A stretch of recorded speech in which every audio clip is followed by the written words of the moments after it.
the KeyArena, which of course used to be the home of the Seattle SuperSonics. You know, a lot of what I'm hearing tonight, I can't put on television. Number 20, Gary Payton. Howard is a con man. If you had to do that period over again, what, if anything? I wouldn't have bought the team. You wouldn't have? No.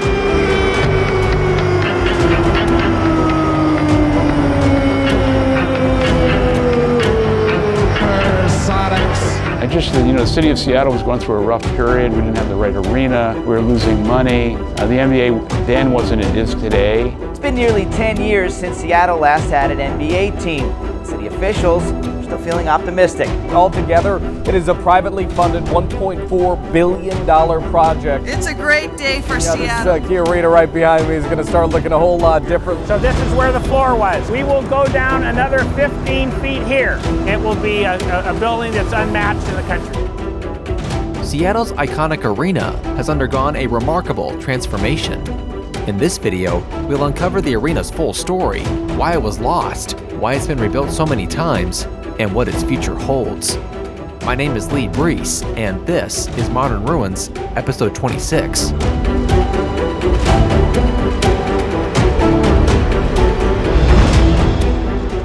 Despite the unprecedented renovation, Seattle's iconic arena has always been a bold, innovative venue. That's exactly why it was built in the first place. The 1960s was arguably the most notable decade for the 20th century for aerospace and space exploration. The Cold War kept American ingenuity on edge, and by the time the decade was over, the United States had put the first man on the moon. At the time, Seattle, positioned at the intersection of a channel primarily connected to the Pacific Ocean and the forests of the North, had an economy based on mostly shipping and logging, with one exception. The Boeing Airplane Company, who started in the city nearly 50 years prior, had come off one of the most successful decades for a company ever. They had launched the Boeing 707 in 1958, with the 727 in the pipeline. They'd also secured millions worth of federal contracts to produce bombers and other aircraft for the U.S. military, U.S. missile programs, and the National Aeronautics and Space Administration. With the Cold War intensifying and the space race hitting full steam, it was only natural that the city, who was home to one of the nation's most notable and important companies at the time, be selected to host the 1962 rendition of the World's Fair, called the Century 21 Exposition. City leaders initially wanted to host the fair as a celebration of the 50th anniversary of the 1909 Alaska-Yukon Pacific Exposition, but it soon became clear that date was too ambitious. With the summer of 1962 secured for the Century 21 Exposition, officials planned to use the opportunity to embark on several urban development projects, both for practical use for the World's Fair, but also to project Seattle as a forward-looking city on the cutting edge, rather than just a logging town. Although multiple sites in Seattle were considered, the city ultimately chose Seattle Center, a plot of land donated half a century earlier, located northwest of downtown. Previous proposals for the site had suggested using it for a civic center, and it was already home to several public facilities. After the site was selected, construction began for many of the structures built in preparation for the World's Fair, including smaller buildings and pavilions, a monorail system linking the site to downtown, an observation tower, and a remarkable 110,000 square foot pavilion spanning 4 city blocks, designed without a single interior beam or column. The building, initially called Washington State Pavilion and later Washington State Coliseum, could host a variety of events and exhibits given its extraordinary size and features, or lack thereof. Specifically, the Coliseum featured future airplanes and spacecraft from Boeing, wilderness and hydropower exhibits, event space, and the World of Tomorrow exhibit, showcasing futuristic technology, industry, and scientific progress. In total, the fair ran for 6 months. 10 million visitors toured the Washington State Coliseum and other attractions, and Seattle was one of the few hosts at the time that was able to make the event profitable, partially in thanks to the film It Happened at the World's Fair, starring Elvis Presley, which was filmed during the fair's run and released the following year.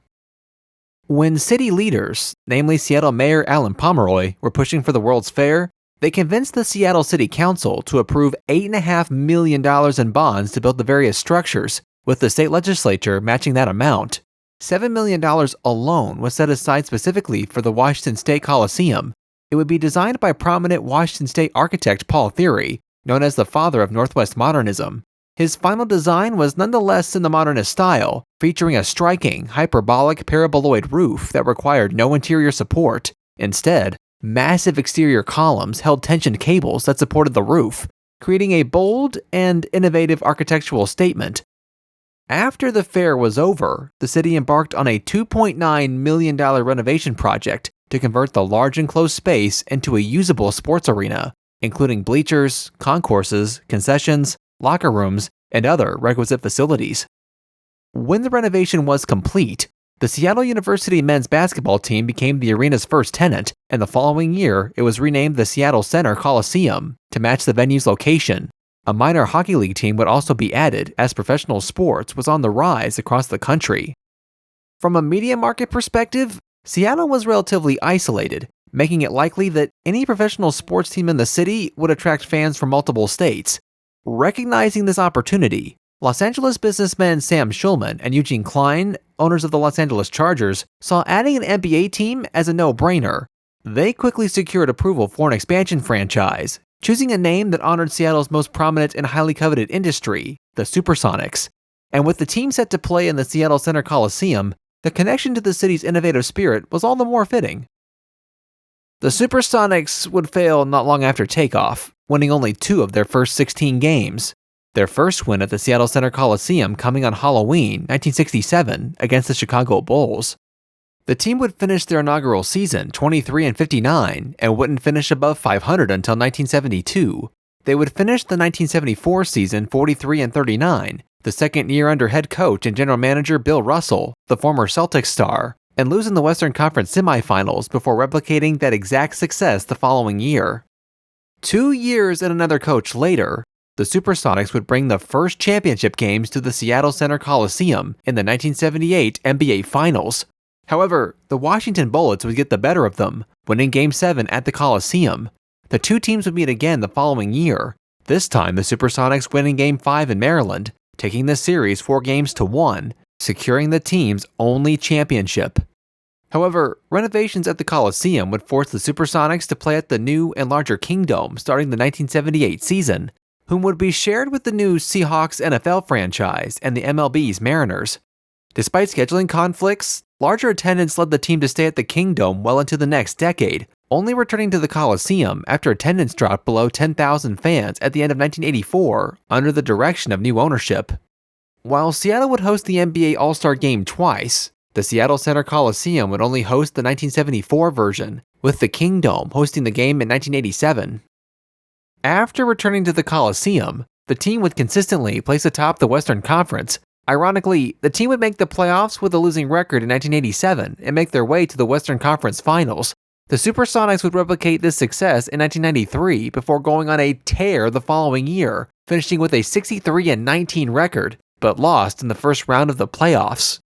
By this point, the Coliseum was now 30 years old, and a nationwide arena renaissance was underway, transforming venues from simple grandstands into immersive, revenue-generating entertainment experiences.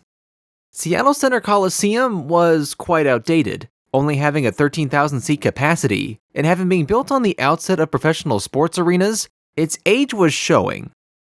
In 1986, the venue hosted the NBA's first ever rain delay game. When water leaked from the roof onto the playing floor, ball boys did the best they could to wipe the water off the court during timeouts, but referees ultimately suspended the contest until the next day, when the Phoenix Suns defeated the Supersonics by 17 points, in a humiliating defeat made even worse by a decaying arena. Barry Ackerley, a Seattle-based media tycoon, had purchased the team from their founders in 1983. Now, he had owned the team for over a decade, and while not securing a championship, he had led the team to enough success to garner political influence in Seattle and across the league.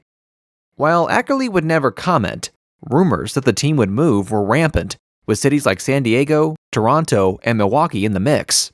Once game attendance began to rebound as the team found new success, Ackerley became more vocal, squashing rumors about relocation, pledging to keep the team in Seattle and build a replacement venue. He went as far as to buy land in the SoDo neighborhood near the Kingdome, hoping to take advantage of the infrastructure and facilities near the stadium, but the city refused to put up any money for a new arena at that location, citing that it would make Seattle Center Coliseum, which the city owned, effectively worthless. In addition, uncertainty surrounded the SoDo site, as the Seahawks and Mariners overwhelmingly hated playing at the plain and Dungeness Kingdome, and losing parking space would make their current situation even less optimal. Regardless, as new arenas were popping up around the country seemingly every month, the Seattle City Council eventually caved, committing $31 million in tax waivers and $2 million in infrastructure improvements. Ackerley would have to finance the rest and sell all of the building's intended 70 luxury suites in order to get the $100 million project off the ground.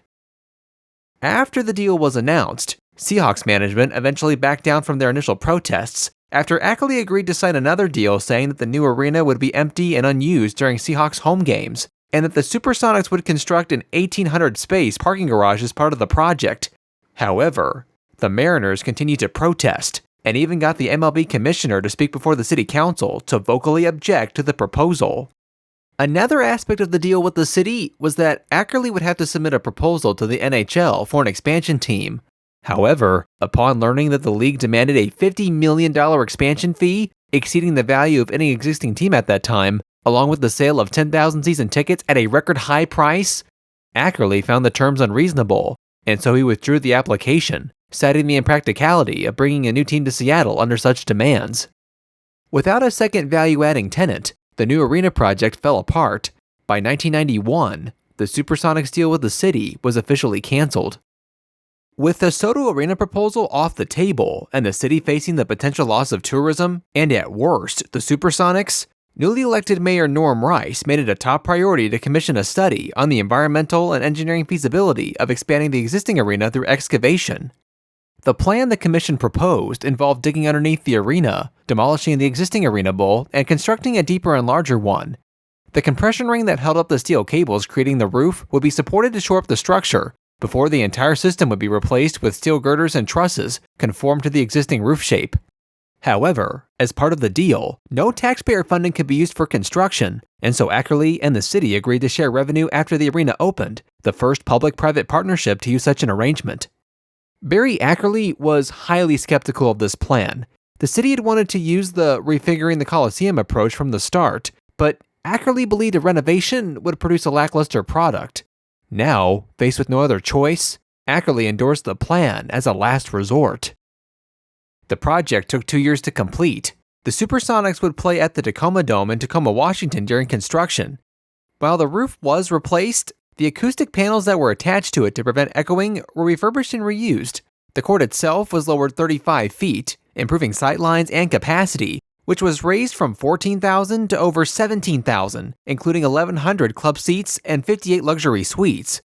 These for sure were huge upgrades from the Seattle Center Coliseum in its original form, but still lacked in comparison to entirely new arenas that were built with capacities exceeding 20,000 and had over 100 luxury suites. And to make matters worse, in the renovated arena, only 10,000 seats were usable during hockey games.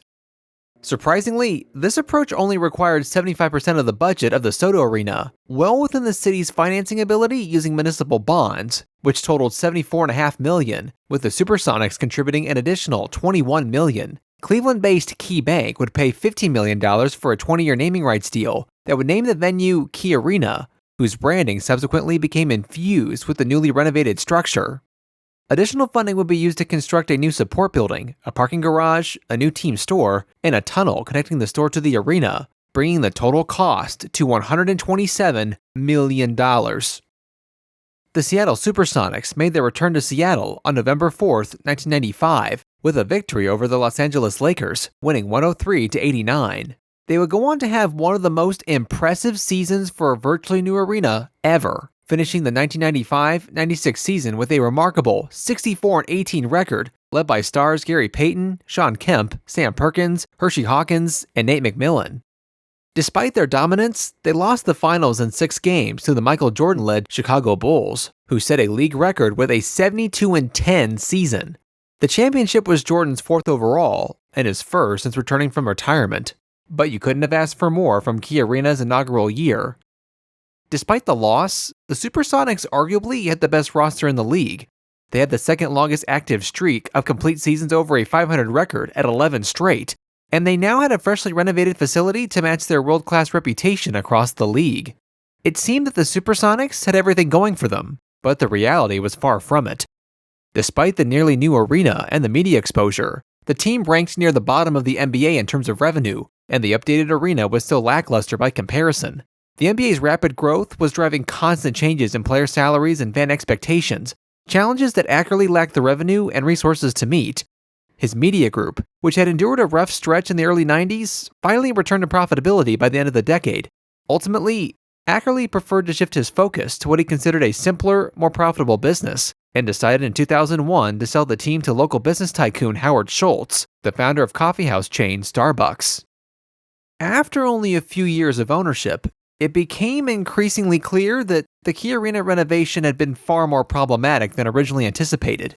While attendance remained stable, the arena seldom sold out, and the revenue gap between the Supersonics and the rest of the league continued to widen. Citing heavy losses, Howard Schultz pleaded with the state legislature to fund a new, modern arena, while the new KeyArena was still less than 10 years old. The state and the city failed to make a deal with Schultz, who ultimately threw in the towel, listing the Supersonics and the WNBA Seattle Storm up for sale, after less than 5 years of ownership. By this point, the team had been operating at a loss for years. Local business leaders showed little interest in resurrecting the financial flailing franchise, and the city and state seemed like they couldn't care less. Citing no local interest, Schultz had no choice but to entertain buyers from across the country, with potential ownership groups from St. Louis, Kansas City, Las Vegas, San Jose, and Anaheim quickly picking up the phone. However, St. Louis and Kansas City had lost their NBA teams under similar circumstances to Seattle. Las Vegas was still taboo for professional sports, and San Jose and Anaheim would likely have legal hurdles to jump through due to existing teams nearby. So, relocation efforts would likely need to be directed towards a new, unproven market. Around the same time, Oklahoma City was given a trial run at hosting an NBA team. After Hurricane Katrina struck New Orleans in 2005, the Hornets were forced to relocate to Oklahoma City during their arena's reconstruction. While there was an emotional component to the team's temporary relocation following a major natural disaster, the city rallied around the Hornets. Business leaders and city officials welcomed the team with open arms, and the fans responded with incredible passion, showing up in strong numbers and fully embracing the team as their own. After 2 years in the city, the Hornets returned to New Orleans, leaving a basketball-sized hole in the city's heart. After having so much success in terms of fan support, Oklahoma City became the frontrunner for a potential Supersonics relocation. On July 16, 2006, Howard Schultz agreed to sell the Supersonics to an Oklahoma-based ownership group. The deal was approved later that fall by the remaining NBA owners, under the condition that the new ownership group would, quote, use good faith best efforts to secure a new lease or venue in Seattle for at least 12 months. However, Seattle residents reacted harshly to the move, showing little interest in doing what was necessary to keep the team. In 2006, 74% of Seattle voters passed Initiative 91, a measure that prohibited the use of tax dollars for arena projects in the city unless it could be demonstrated that the city would turn a profit on that investment. This was the nail in the coffin, as an Oklahoma City-based ownership group was not going to put up 100% of the funds to build a new arena in Seattle, or sign a new lease at what was now known as an unprofitable venue in KeyArena. The Oklahoma City group would then propose building a $500 million arena in the Seattle suburb of Renton in an attempt to appease the league, but the state legislature failed to cooperate. The whole situation then became a nightmare, as Seattle's mayor stated that the team's lease at KeyArena could not be broken early, and that the team had to stay until at least 2010. Meanwhile, grassroots organizations kept suing and demanding the city not give a single dime more to the team, as the movement against using tax dollars for privately owned sports teams was gaining momentum. The city council then passed ordinances attempting to prevent the team from leaving or frustrate the new owners enough to sell. Finally, the head of the Oklahoma City ownership group, Clayton Bennett, had had enough, exclaiming to a local columnist that he had purchased the team with the full intention of relocating them to Oklahoma City, a comment which the NBA fined him $250,000 for. After this, Bennett doubled down and went directly to NBA Commissioner David Stern the day after the Supersonics season opener in 2007 and said he was moving the team to Oklahoma City as soon as legally possible, prompting a response from the city of Seattle's legal counsel, that eventually led to a lawsuit arguing the OKC ownership group had broken the good faith best efforts clause and request the team be given to new owners at the decision of the court.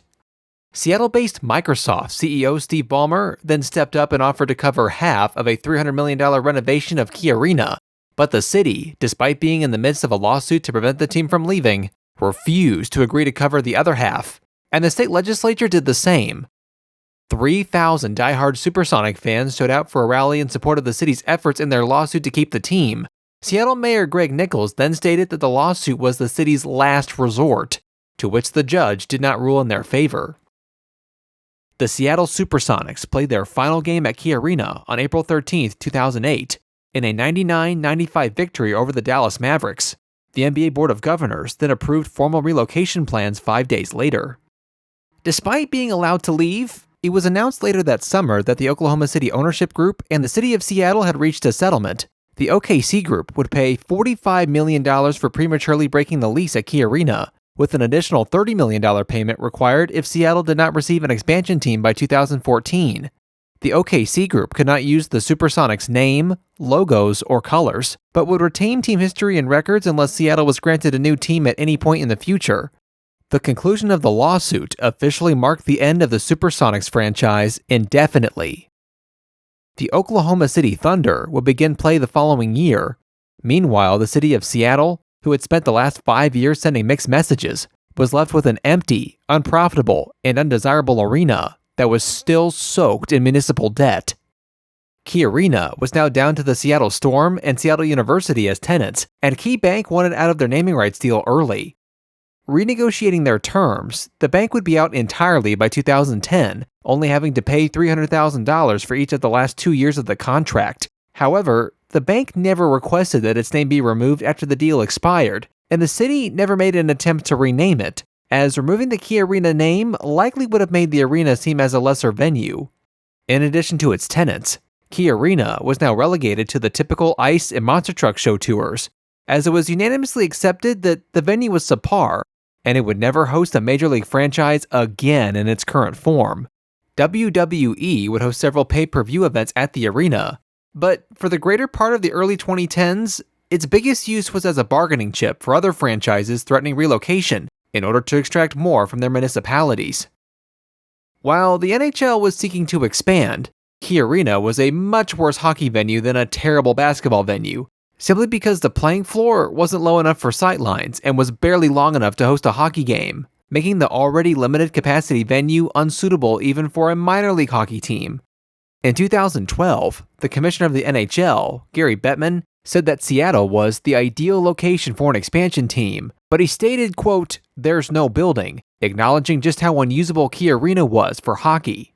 A private developer revived the SoDo Arena proposal to attract a new NBA and NHL team, but the developer was largely overruled, as most who attended the public town hall meeting to discuss the matter were in favor of finding a way to reuse KeyArena. After being seldomly used for 8 years, Seattle Mayor Ed Murray announced he was issuing a request for proposal to turn KeyArena into a modern NBA and NHL venue, with the added complication that the city was submitting the building for historic landmark status. 2 developers, AEG and Oakview Group, submitted proposals. AEG came in as the lowest bid of the 2, but required public funding. The arena's exterior in its entirety would be preserved, while updates were made to the building's interior. In contrast, Oakview Group submitted a proposal that was 1.5 times the cost of AEG, but they had worked directly with the NHL and NBA to determine what exactly it would take to make the renovated arena state-of-the-art.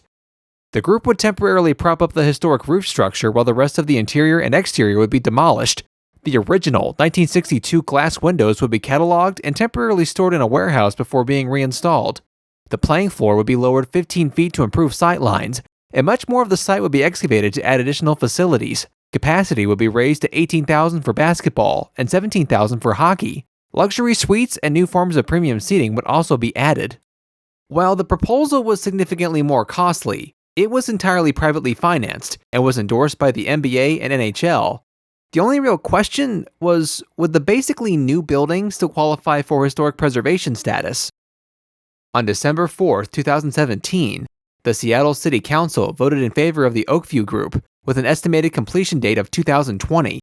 With the city's approval of the project in hand, the NHL gave Oakview Group the okay to submit an application for an expansion franchise. Given the timing of the deal, construction couldn't begin for another year, as many events and tour dates were already scheduled and paid for.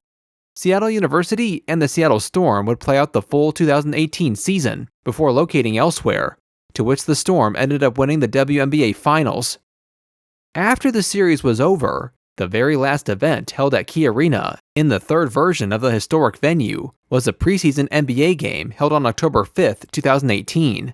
The Sacramento Kings would play the Golden State Warriors led by Kevin Durant, the last player to be drafted by the Supersonics and play for the team. Technically, Serge Ibaka and Russell Westbrook would be the final players drafted by the Supersonics, but the team relocated before they began their careers. After the game, KeyArena was permanently closed, with cranes, excavators, and other construction equipment already lined up to begin the never-seen-before construction project. Earlier in the year, the building's roof and overall exterior was placed on the Washington Heritage Register before being added to the National Register of Historic Places. This meant that the roof structure had to be preserved. The exterior could be replaced but not modified, and the building had to maintain its original footprint, at least above ground. Lastly, naming rights to the structure could be sold, but branding and signage restrictions heavily limited what could be done marketing-wise. On December 4, 2018, the NHL Board of Governors approved Seattle for an expansion franchise in the Seattle Kraken, named after a giant sea monster from Scandinavian folklore, which brought the league up to 32 teams and were expected to begin play in 2021. The next day, with a guaranteed tenant in waiting, construction officially began. However, the budget was now estimated to be $850 million, which led Oakview Group to change general contractors. The new contractor installed 72 temporary columns to hold up the estimated 11,000-ton roof, while the 20 columns and 4 gigantic buttress structures were removed. After demolition of the exterior and grandstands, 600,000 cubic yards of dirt were removed, not only to lower the court, but also to add new facilities underground, doubling the square footage. By early 2020, excavation was complete, and foundation and steel work would continue throughout the year.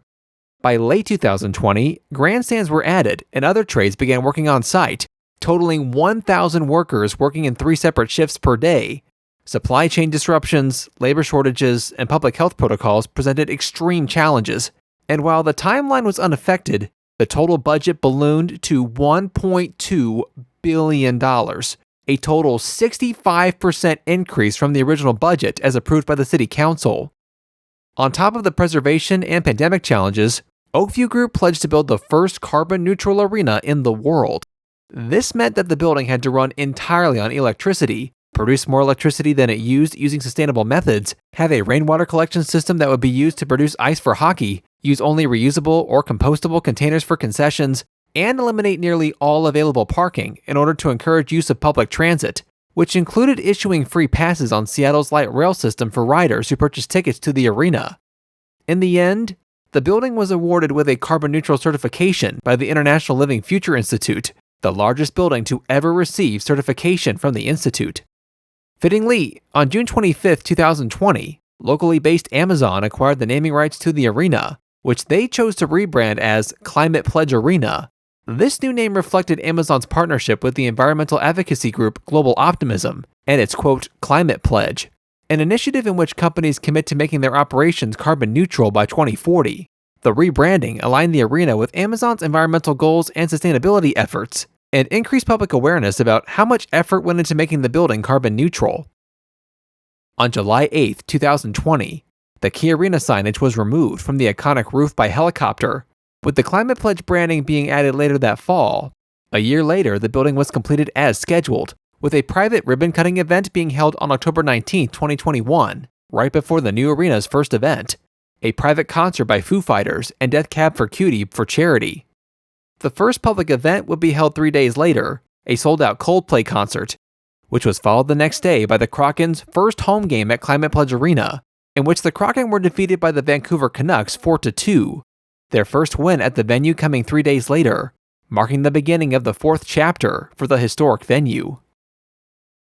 I think the biggest thing verified by this venue's history is that renovation of large entertainment venues like this one rarely work out, and are hardly ever cheaper than starting anew. That's why it's so unique, though, that despite multiple chances to construct a brand new state-of-the-art facility, officials opted instead to dramatically renovate this one. While there are numerous stories of teams leaving cities due to outdated facilities, I think it's unheard of for a venue to be entirely renovated and the team leaves anyway. That speaks to how fast the rate of change was in the 1990s and early 2000s for sports arenas, and we've really not seen a time like that since. If I was a Seattle fan, I would have wished that Barry Ackerley would have stood to his guns and not settled for a renovated KeyArena in the early 1990s. If a new arena had been built instead, the Supersonics would likely still exist today. The only problem would have been that it would have required public money, which residents at the time did not support. Had this been 10 to 15 years later, I would have felt the same way. But the NBA simply wasn't large enough in the 1990s for each team to build their own arena using their own funds, and depending on the market, it's still the same story today. As devastating as the Supersonics loss was, several teams have been bought and sold since, with none relocating to Seattle. So it seems to me that it really is a challenging market for the NBA, despite seemingly constant calls for the league to expand there. And most of the arenas built recently around the country have been about creating additional revenue streams for the team, and less about the team itself. The fact that the arena was completely gutted twice is truly remarkable, especially considering that very little of the original building technically remains. However, there are innovative ways to celebrate history while ensuring that it stays relevant for the future. Of course, such transformations can be costly, so it's crucial to have a deep understanding of what you're trying to accomplish before embarking on such a complex journey. While this is really what Seattle wanted to do or not, this is what they did, and regardless of the cost, they have a truly remarkable venue, until they decide to gut it again, of course.